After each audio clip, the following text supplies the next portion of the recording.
Sir राहायला जवळ होते. बऱ्यापैकी मी शालेय जीवनापासून त्यांना अनुभवले, पाहतो, बघतो.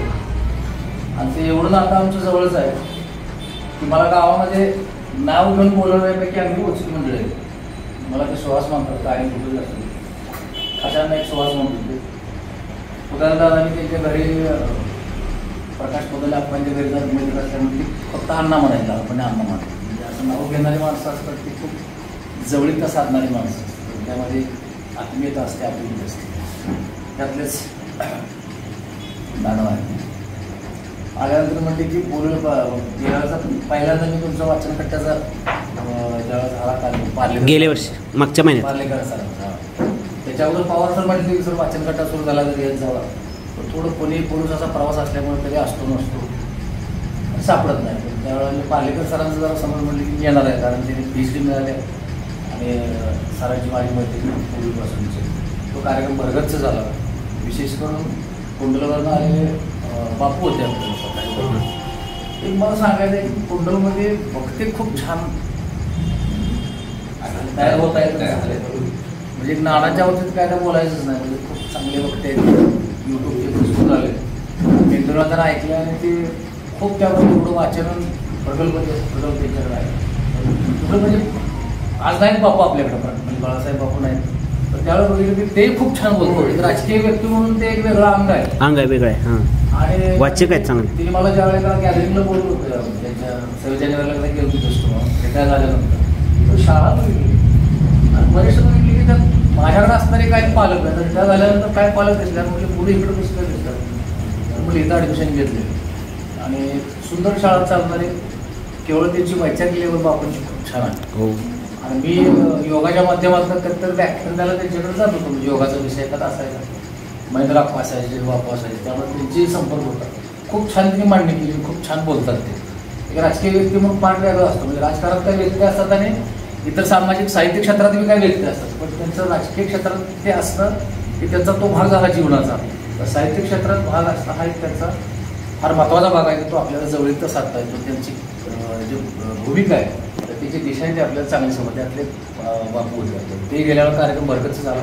खूप छान मजा आली, काय काव्यरचना झाल्या, बऱ्याच काही गोष्टी झाल्या, बरं वाटलं. पण ह्या वेळेला मग मी तिथं बसलो होतो आणि तिथं मग पण आता म्हणजे अध्यक्ष बसला. जगदीशने सुरुवातीला सांगितलं की सर अध्यक्षाची भूमिका अवघड असते तर अशी त्याला म्हणता येत नाही शेवट. आणि आजचा वेगळा अध्यक्ष म्हणजे आजच्या कार्यक्रमात अध्यक्षस्थान कसं की काल ज्या वेळेला फोन झाला तर पुस्तक मी सुरुवातीला बघितलं होतं, कारण बोबा बोधेंच्या वेळेला ते सुरुवातीच्या पहिल्या प्रतीचं प्रकाशन झालं तर मी ऐकलं भाषेने आहे ते पुस्तकाचं घरी आणलं, आमच्या घरात वाचून काढलं बरं झालं. पण मी थोडंफार वाचलं नेहमीप्रमाणे असा पुन्हा बघू करत असंच पुस्तक ते राहिले गेले. आणि ज्या माणसानं जिवंत पुस्तक वाचले, माणूस अखंड माणूस बघितला त्याला पुस्तक वाचण्याची काही माणसं गरज नाही. खरं आहे. तरी तिने म्हणले की मग दादाला विचारलं, दादा म्हणलं अहो ते पुस्तक सर तुमचं आहे का म्हणलं मॅडमचं झालं. दादाला काय सुचना, मॅडम म्हणले की त्याचं फार अगदी वडिलांनी लिखीचं नातं असेल सर. मग तिने लगेच फोन केला चावून झाला असते आणि म्हणजे पुस्तक आहे का ते अन्नाला कार्यक्रम संध्याकाळी लागायचा. मी मॅडमला फोन केला, आपण पुस्तक मला सापडलं कुठं. पण ते पुस्तक साधारण दिलं, तोपर्यंत 2 प्रती मी ते आणून घेतल्या आणि ते पुस्तक मी वाचलं. कारण अध्यक्ष स्थान आहे म्हटल्यानंतर आळस करून चालणार नाही. खरं मला तो 2 भाग आहेत म्हटल्यानंतर पहिला भाग वाचला, दुसरा भाग येतो वाचला पाहिजे म्हणून 2 दिवस काय सांगून वाटला. काल सकाळपासून ते चाललं सगळं, त्याच्याविषयी आत्ता बोलायची काही गरज नाही कारण ते खूप छान पद्धतीने तुमच्याबरोबर वर्णन केलं. सकाळी मी चिंतन लागतं ऐशी अक्षर लागत मला ते आवडतो कार्यक्रम. मी ते रेकॉर्डचा करतो, काळ सेट करतो, आमच्या मुलांना करतो, सुनांना करतो, विद्यार्थ्यांना करतो. माझं स्टुडंट म्हणून एक लिस्ट आहे. स्टुडंट म्हटली की माझी पोरं होतात, पोरं ज्यांना नाला त्यांना मी फॉलो करत असतो. शिक्षकांना काय फॉलो करत असतो. पुदारी सर आहेत, पोद्दार सर आहेत की जी वाचने आहे त्याने वाचले. शाळेत असताना मी सारखं म्हणाले पुस्तक वाचणारे शिक्षक पाहिजे, तर 2 शिक्षक माझ्या शाळेतले वाचणारे, पोद्दार सर आणि पुदारी सर. यादी सांगितली पुदार सरांची लिस्ट असायची, सर एवढी पुस्तक वाचली. मला वाटायचं मी माझा चित्राचा होता नंबर लागत असा तर ते वाचले असणारे आमचे पुदार सर हे करत असताना. त्यामध्ये सकाळी असं सांगितले की शरीराच्या पोषणासाठी अन्नाची गरज असते, पण मनाच्या पोषणासाठी वाचनाची गरज असते, पुस्तकांची गरज असते, साहित्याची गरज असते, विचारांची गरज असते. ते सकाळी वाचले तरी रेकॉर्ड केलं आणि म्हणजे ह्या कार्यक्रमाला अनुसंगून तुम्ही जरी म्हणला जगदीश म्हणलं की सर त्या अध्यक्षाचं मला नाही कंटाळा, कारण मला ते आता खोराकाचे खूप मला मिळतात. म्हणजे मित्रमंडळी असे आहेत की शहराच्या पोस्टाला जाऊन खूप मेजवानी मिळते मला. आणि ती मित्रमंडळी भरपूर आहेत, पार्ट्या बिरट्या भरपूर, पुण्यात जावं इथं जावं सगळं खातो मी बसू. शाळा असल्यामुळे मला ती सवय येते. पण मनाची पोषण, मनाचं पोषणाला गॅप पडलाय बराच पडलं ते व्हायचं. त्या विचाराची माणसं आता कमी झाले, संपर्कच नाही ना असा खूप. आणि खूप म्हटलं का राजा आपल्याला मेजवानी मिळणार आहे साहित्याची किंवा विचारांची मेजवानी मिळणार आहे आणि ती सहजाची मंडळी एकत्र येणार आहे, तो आनंद एक मला फार सुखावून गेला. म्हणजे जसं बसल्यानंतर एखादं समोर ताट असावं, तर तिकडं कसं भोजनात ताट असले की असे विविध पदार्थ, पहिल्यांदा कोशिंबीर येते, पण अमुक पदार्थ येतो, अमुक लोणचं येतं, जसं आपल्याला कामातून थोडंसं लोणचे चवी दिले त्यांच्या भाषणात, अशा पदार्थांची पंचपाकवानच ताट तयार होतं. तसं साहित्य ताटामध्ये तसंच झालं असं. लाईट गेली तरी आमच्या ताटामध्ये त्या पडतो त्या गोष्टी सत्काराच्या पडतो त्या. जगदीशनं काय गोष्टी खूप छान सांगितलं, बेस्ट वक्ता, बेस्ट माणूस. कारण सुरुवातीला ओपनिंग शाळेत ऍडमिशन गेला होता, त्याला आठवून सांगितली 10वीला पण मार्कलिस्ट माझ्या पुढे सोडलं. मला पण आठवलं, म्हणजे ऍडमिशन पाहिजे, मार्कलिस्ट बघितलं, बऱ्याच विषयात नापास. जरा आला म्हणा कशाला आला तिकडे म्हटलं काय, म्हटलं असं नापास झाले तुमच्या तेव्हा मग आमचं असं जाऊन पोजायचं, नापास झालेले पोरं माझ्याकडे घालायचे, पास होते. पण नापास झालेल्या पोरानं पास करायला शाळा काढल्या का काय असं वाटायचं. काय करतो म्हणले चिडलो होतो, त्यालाच मला आता एकदा सांगितलं. म्हटलं जर बघ सगळ्या उद्योग वगैरे करत आता गावात 10वी पास व्हायचा. खरोखर त्याला मी प्रेरणा दिलं बरं का. मोठा उद्योजक झाला, ते लंगर सारखा निर्माण केलं, त्याला वैभव लंगरला पाटील टॉवर उभा केले. त्याच्या पोलिसच्या नजरेमध्ये एंट्री केल्यानंतर जसं एखाद्या ऐश्वर्या रायनं दाट घेऊन स्वागत करावं पोलीस गावात, पहिलं ते करतो का बरं का. म्हणजे असं एवढं लहान माहिती कसं उभा करायचं म्हणजे चौकात काय पलसात आता जमले किमती तर बाहेर काय त्यामध्ये तो करतोय. माझ्या पुन्हा लंगर दुसरं आज करतोय, करतो तो असा पुन्हा हिची आवड आहे. उद्योजक आता येत नाहीत मला उद्योजकामध्ये, तरी एक क्षेत्रात तो येतोय. सरांनी वर्णन केले की तिथं स्मशानभूमीमध्ये काम करताना फार मोठं काम करत होतो आणि सगळ्यांच्या घरातला माणसासारखं ते सगळं त्याचं वागणं बोलणं ते जाहीर करणं, पुढाकार केले की लिडरशिप म्हणून त्याच्याकडे फार गुण आहेत, बोलतोय खूप छान. तर अशा गोष्टींची आज मेजवानी मिळाली. म्हणजे जसं ताटात एखाद्या वेळेला कोशिंबीर बसतं सगळे पडावं, तसं हे पदार्थ पडत गेले. सगळे लाईट गेल्यानंतर सुद्धा एक एक पदार्थ साहित्याचा, मेजवानीचा, विचारांचा येत गेला. सगळ्यात गोष्ट म्हणजे तो एका बाजूला म्हणजे अध्यक्ष महत्वाची मेजवानी कशी मिळाली तर एका अध्यक्षाला 2 पाहुणे म्हणजे वक्ते 2 भेटले. इकडे पुऱ्या आल्या, इकडे फुलक्या आल्या, 16 साहेब आल्यानंतर पुन्हा भाकरीची मेजवानी झाली. विजय माझा क्लासमेट आहे. विजय खूप चांगला कथाकथनकार आहे, साहित्यिक आहे. त्याच्या पुस्तकाच्या प्रकाशनाला मी ओहोगोदे होते, गावातच घेतलो होतो, गेलो होतो. आमची नाट्यरक्त खूप चांगला कथाकथन रेडिओ शो झाले त्याचे. तर अशा सुंदर मेजवान झाले आणि तुमच्याजवळ ही मेजवानी मिळेल. आता ह्या विषया फक्त प्रस्तावना झाली माझी. 15 मिनिटं सर बोलताना म्हटले की 15 मिनिटं मला बोलावं लागणारच. त्यातली काय थोडी गेली तर आता मी फक्त आता ज्या पुस्तकासाठी आलोय आपण, ज्या व्यक्तीसाठी आलोय त्याविषयी मी तुम्ही जे रिपीट केले किंवा जे तुमच्याकडून ऐकलंय ते काहीच बोलणार नाही. थोडंसं माझे विचार सरांचे मांडणार आहे. इथं आल्यानंतर बसल्यानंतर मी थोडंसं मला सवय की भिंती बघायच्या सगळ्या गोष्टी ते मी बघितलं नव्हतं बोर्ड. आणि मी तिकडं बघितलं की साहित्य संमेलन आणि बोर्ड यादी बघितली. मला माझ्या शालेय जीवनातले 500 उलटी व्हायला लागली. निम्मीच यादी आहे होय की पलटले ते अशी. मला आठवले वेगळं वाटून कधी तर यामध्ये मी प्रत्येक ठिकाणी वाचत गेलो तसं आठवायचं. 15पर्यंत कवी नारायण सुर्वे आणि ते भाजप कोलकर होते 1993ला शाळा केलं 93ला. मी याला काय करायचं फॅमिली समज असल्यामुळे साहित्यिक आले शाळेत मुलांना मिळतील का ही माझं त्यावेळेस डॉक्टर. त्याला फोन केला की मानधन, अरे तुला काय मानधन म्हणायचे इथे देते आमचं मानधन तुझ दो. तरी मी 200-300 पोरांच्याकडे गोळा पण पैसे नव्हते त्यावेळेला. पैसे नसताना मी लय भारी काम केलं. मी शाळा चालू पैसे आल्यानंतर काम करायला मिळालं मला शाळा चालवायचं खरंय. तेव्हा जाऊन आनंदी होतो मी. आणि ते आल्यानंतर मग पोरांना आपल्या नारायण सुर्वे तर त्यांची ते सगळे एवढे मोठे मोठे बघितले. नारायण सुमंत आहेत तिथं.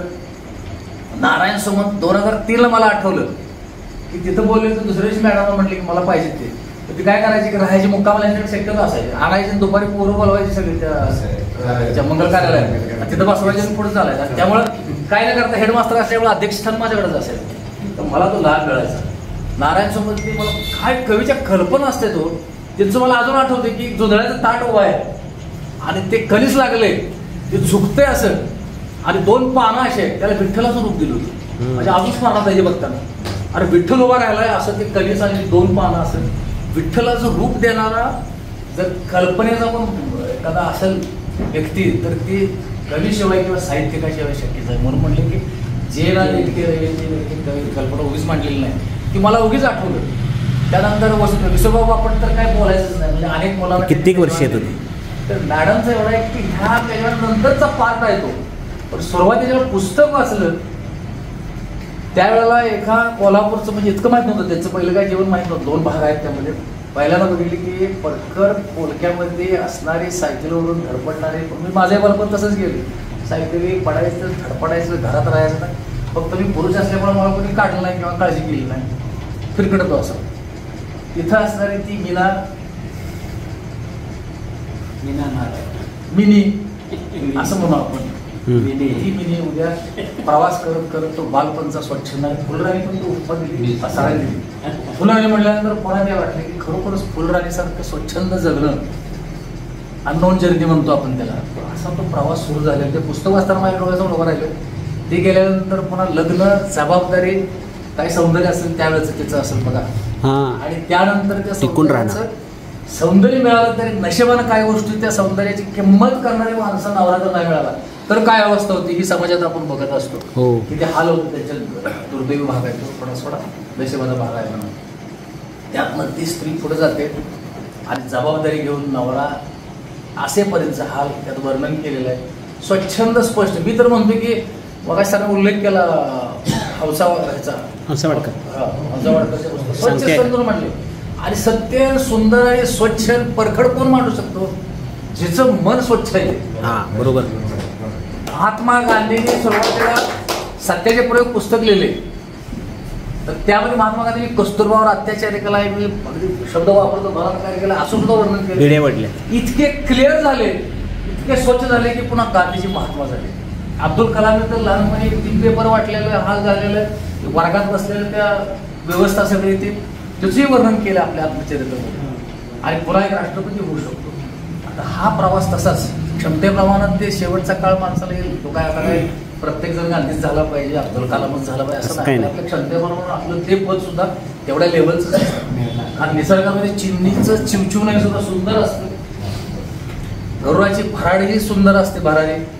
बदकाचं सुद्धा ते काय हालचाल असते की कदाचित भरारी मारणार नाही, पण ती सुंदरच असते. निसर्गातला प्रत्येक घटक किंमत तिची तो लहान आहे म्हणून तिची नसते, तर त्या लेवलला ती किंमत असतेच. असा यांचा सुंदर प्रवास ते वाचताना मला अनुभव आला किंवा तो असा डोळ्यासमोर उभा राहत गेला. आणि शेवटचा त्यांचा पार्ट म्हणजे सामाजिक जाणीव, कणखरता त्यांच्याकडे पहिल्यापासून आहे. कारण मी बघितले ते चिडले की ते परखड बोलायचे. आणि म्हणूनच ते स्त्रियांचे प्रश्न सोडवायला त्याला हे होते. मिळमिळती स्त्री कुठली स्त्रियांचे प्रश्न नाही सोडू शकतात, लक्षात घ्या.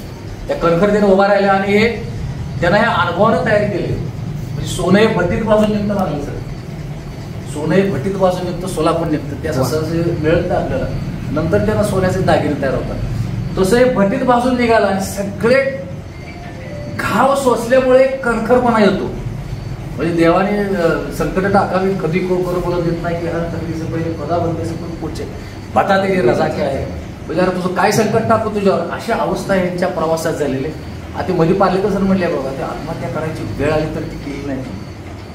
जी माणसं त्या अवस्थेतनं जाता पुन्हा लढतात ती पुढे चांगली पराक्रमी मुख्य होतात. 23-24 किल्ले महाराजांचे गेले होते छत्रपतींचे, त्यावेळेस जिजाबाई दादा होते. म्हणजे आईचं महत्व काय मी त्यांना त्यांच्यासाठी सांगायला आले. जिजामातेच्या लक्षात येतो, कादंबरी वाचल्यामुळे माझ्या लक्षात आहे गोष्ट ती श्रीमानी मी मुलांना सुद्धा बऱ्याच वेळेस सांगतो की जिजामातेच्या लक्षात एवढं मिळवलेलं वैभव गेलं, किल्ले गेले सगळे, महाराज काय करतील, म्हणजे आत्महत्या करतील कशी, तर बाहेर वाड्याच्या भोवतीने महाराज फिरत होते, म्हणजे आज काहीतरी कमी घेईल हा. तर 2 वाक्य जिजामातेने वापरले बघा, ताकद काय असते आईची किंवा मातेची. ती बघितले थोडं दार उघडलं, वर्णन आहे ते प्रत्यक्षात काय ते काय असेल ते असेल, पण वर्णन खूप छान केले. महाराज काही विचार करशीला, एवढा पसारा मांडलाय, ह्याला धनी कोण, हे मांडले ह्याला कोण आहे, घोटाळा करशीला म्हणून जिजामाते दार वाटत निघून जातात. महाराजांना कदाचित ती प्रेरणा मिळाली असेल की आपल्याला जगलं पाहिजे. इतिहास संपला असता, शिवकाल संपला असता.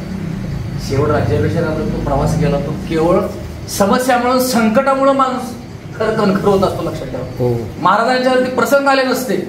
मला कोणतरी सांगेल की प्रसंग आल्यानंतर माणूस कणखर होतो. खरंय. बघा, प्रत्येक त्यांच्या 50 वर्षाच्या आयुष्यात जो प्रसंग आलाय तो त्यांना, आणि आत्मविश्वास केवळ आत्मविश्वास. मी लढणार. औरंगजेब पडाला तर त्याला काय करायचं, त्याचं प्लॅनिंग. अध्यात्म होतं महाराजांना. अध्यात्माची साथी फार महत्वाची असते. लक्षात ठेवा, शांतता, विचार, चिंतन ह्या गोष्टी सुद्धा माणसाला मोठं करतात. महाराज देवापाशी जायचे आणि त्यांना त्या गोष्टी सुचत होते. त्या अगदी एक प्रसंग सांगतो की ज्यावेळेला होती की बाहेर आता भेटायचे प्रसंग होता, त्यावेळेला ते मंदिरातून असे पाय उतार, मी वर्णन ऐकले पुस्तक. ते आले त्यावेळेला असं उलटे येतात, फक्त तर दोन्ही बाजूला ते वाघाचे पंजे, आणि तिथं बघितल्यानंतर ते वाघाचे पंजे त्यांना ओरबडतात काय किंवा काय खुणावले होत्या, आणि त्यातून त्या वाघनाथे त्यांना सुचल्या असं ती वर्णन आहे पुस्तकामध्ये. प्रत्येक गोष्ट संचित होत गेले, त्या समस्याला तोड दिले. तसं मेरुताई, प्रताई झाल्या, मॅडम झाल्या, तिने या सर्व प्रसंगाला आपला सगळा नंतरचा भाग आहे तो अर्पण केला. आणि त्यानंतरचा प्रवास त्यांचा आता इथंपर्यंत आलाय. दुसऱ्या भागाचं प्रकाशन सट्यापर्यंत आलोय. तिसऱ्या भागाचं अजून सर म्हटले की पुढचा प्रवास त्यांचा आहे. म्हणजे एखादं अखंडित लिहित जावे, वाचित जावे, काम करत जावे, तसा तो प्रवास होणार. चौथा सुद्धा तिथे लिहायला घेतील ते. त्यावेळेला आपण असंच एकत्र येऊ, हजर राहावं.